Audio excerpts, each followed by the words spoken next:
قاعده دیگه این است که انواع شرک اکبر بفهمیم. انواع شرک اکبر، شرک اکبر 5 قسم است.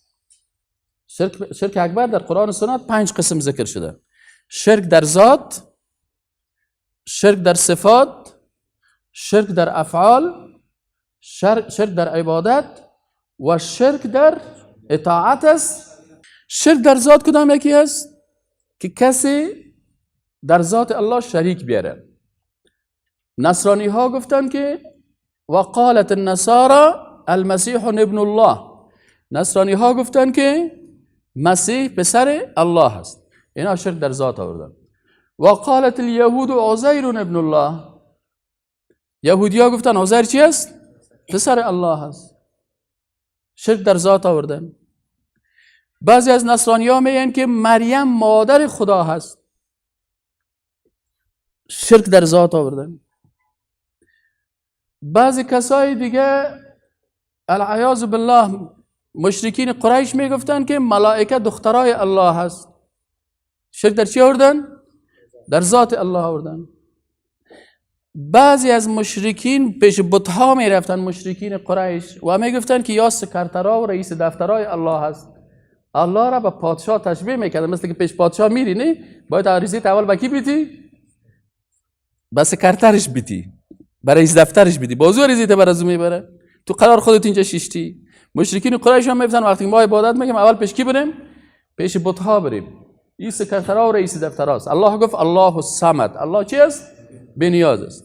مشرکین حبشه قبرهای شخصیت‌های بزرگ مثل بت وارث سکرتر و رئیس دفتر خالق ساخته بودن. ما روسیا هستیم، شرمنده هستیم، اول پیش کی میریم؟ پیش سکرتر میریم، رئیس دفتر میریم. بازی عریضه ما رو چی میکنن؟ به الله پیش میکنن. دلیلشان چی بود؟ میگفت ما نعبدهم الا لیقربونا الی الله زلفا. وقتی که میگفتن شما از مشرکین پرسان میکردن که شما خالق آسمان و زمین رو میشناسید؟ میگفت بله میشناسیم. خیلی پیش از این بت چرا میرین؟ پیش از این قبر چرا میرین؟ میگفت ما نعبدهم، ما بر از عبادت نمیکنیم، اگر نظر میبریم، قربانی میبریم که یا خوش شون، سکرتر است، رئیس دفتر است، نه بازی است لیقربونا الی الله، بازی ما رو به الله چی میکنه؟ الله گفت که الله الصمد، الله بی‌نیاز است. اذا سألك عبادی عنی فانی قریب. وقتی که بنده های ما درباره ما پرسان میکنه، ما به بنده خود چی هستم؟ نزدیک هستم. ضرورت به سکرتر رئیس دفتر ندارم. و نحن اقرب الیه من حبل الورید.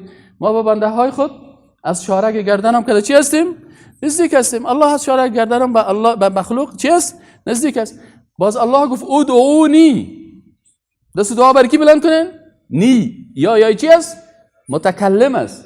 یعنی الله میگه فقط دست دعا استجب، ای انا استجب لكم. الله میگه من اجابت میکنم چی نه؟ دعای شما. دوم شرک در افعال بود. شرک در افعال چه قسم بود؟ که مثلا الله در قرآن گفته که برای یکی بچه میته، برای یکی دختر میته، برای یکی بچه و دختر میته، برای یکی هیچ کدامش نمیته. صحیح شد نه؟ این حال مشرکین چی میکردن؟ میرفتن پیش بت‌ها و بر از اونها میگفتن که برای ما بچه بده. مشرکین حبشه میرفتن در قبرها که او صاحب قبر، او صاحب زیارت، برای ما بچه بده، برای ما دختر بده. این حال ما مسلمان ها میگیم که خلق کننده الله هست. اونا میگن خلق کننده کی هست؟ اولاد کی بر ما میته؟ قبرها و بت‌ها میته. پس این در افعال الله که خلق کردن است. یا شفا دادن، شفا دهنده الله هست. اینا در صفت شفا دادن الله شریک میکردن. دیگه شرک در صفات الله بود. در صفات الله چه قسم شریک میوردن؟ مثل که مثلا عالم الغیب الله هست. امروز در شهر کابل روزانه 100-200 نفر به خاطر اینمی فالبینا و تعویضگرا و جادوگرا، چرا فالبین چی میگن؟ فالبین ادعا میکنه که من غیبم میفهمم. میگه یک هفته بعد سر تو این مشکل میایه. صحیح نه؟ عمل ادعای غیب کرد، سر تو یک هفته بعد مشکل میایه. از کجا فهمیدی؟ من میفهمم، عالم الغیب هستم.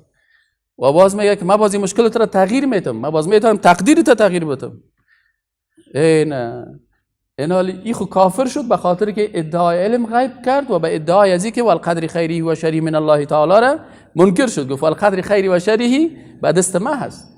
و این نفر چرا کافر شد؟ به خاطر که برش پیسه داد، اقرار به زبان کرد، تصدیق بالقلب کرد. بله تو فالبین است. این در صفات است. شرک در عبادت چی هست؟ که مثلا یکی از عبادت ها را برای مخلوق میکنن. مثلا سجده به مخلوق میکنن. بسیاری این بچهای جوان که هست همین سپورت ماینا کافر میشن. تکواندو بازا و اینا کتم کمربند سیاه و کمربند سبز گلابی خود وقتی کنجا میرن همین کافرها که هست باز پیش امو چی میکنن برای بت تو تعظیم میکنن شمشن چی کارتا تو قسم چیزا رو میگن اینا لو نمیفهمی که شمشن چی مانا فهمیدی یعنی اون دو میگن نمستکا نمسته اینه می نمسته و نمسکا و یا شام و رام نگه پا کسی کلش الفاظ شرکی هست که اینا در چی داخل کردن در سپورت داخل کردن اینا وقتی که تو میری میگه کلتان تعظیم کنن برای کی تعظیم کنن با مکلانی از اینا که امی بازی داشته کردن پس این جوان بیچاره از افغانستان میره مسلمان پس میگه چی کافر چرا تعظیم کرده بر از بسیاری رئیس جمهورها کافر میشه دکتر نجیب وقتی که مثلا رفت شوروی برش گفتن با مجسمه لنین چیزبان گلبان این گلبان باز کلی خدا برش خام کرد فهمیدی اون عکسایش هست نشست سفرش دکتر نجیب برای اتحاد شوروی در اینترنت هست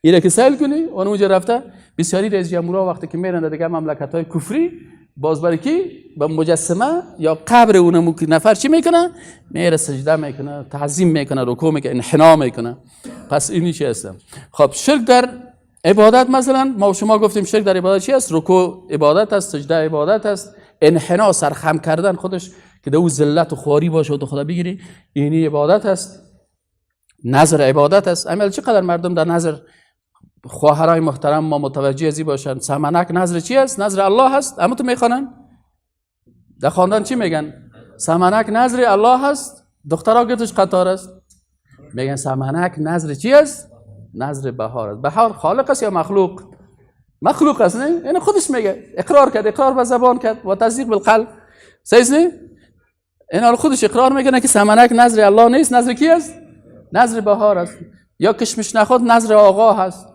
یا این شعله شیرین که است نظر بی هست این نظر فلانی خان است پس این نظر عبادت الله را به غیر الله کردن متوجه هستین یا ذبح حیوان عبادت است بسیاری کسا مثلا مرغ زیر پای عروس میکشن میکشن هم میکشن ذبح در مقابل مخلوق شد نشد خب دیگه شرک در اطاعت است از شریعت این میل بسیاری مردم ها میگن ما دموکرات هستم اینی دموکرات چرا کافر میشه به خاطر از اینکه به امرای شریعت الله شریعت دیگه را شریک ساخت میگی شریعت الله ضعیف است من قانون دیگه برش میارم قانون لنین قانون مارکس قانون امریکا صحیح نه حکومت مردم توسط مردم برای مردم وقتی ما در هندوستان رفتیم گفتیم اینجا کدام قانون است گفتن دموکراسی است گفتیم دموکراسی چی گفته برای شما گفت دموکراسی ما فیصله کردیم که دموکراسی برای ما گفت که شراب که است لافول قانونی است پس خدای خود چی را ساختن پارلمان ساختن خدای خود کی را ساختن پارلمان ساختن چرا در چی شرک آوردن در شریعت الله آوردن ایواز شریعت الله قانون انسان چی کردن تطبیق کردن و بسیاری وقتا مثلا بعضی کسا میگن ما به فلسفه مارکس عقیده دارم به فلسفه مثلا مارکسیزم لنینیزم ایدئالیسم ماتریالیسم این یا کل شرک در چی است در شریعت است چرا میخوان که قانون الله را اوسو کنن ایوازش قانون کی را برن مخلوق بیرن پس اینا ایره شرک در شریعت میگن و السلام علیکم و رحمت الله و برکاته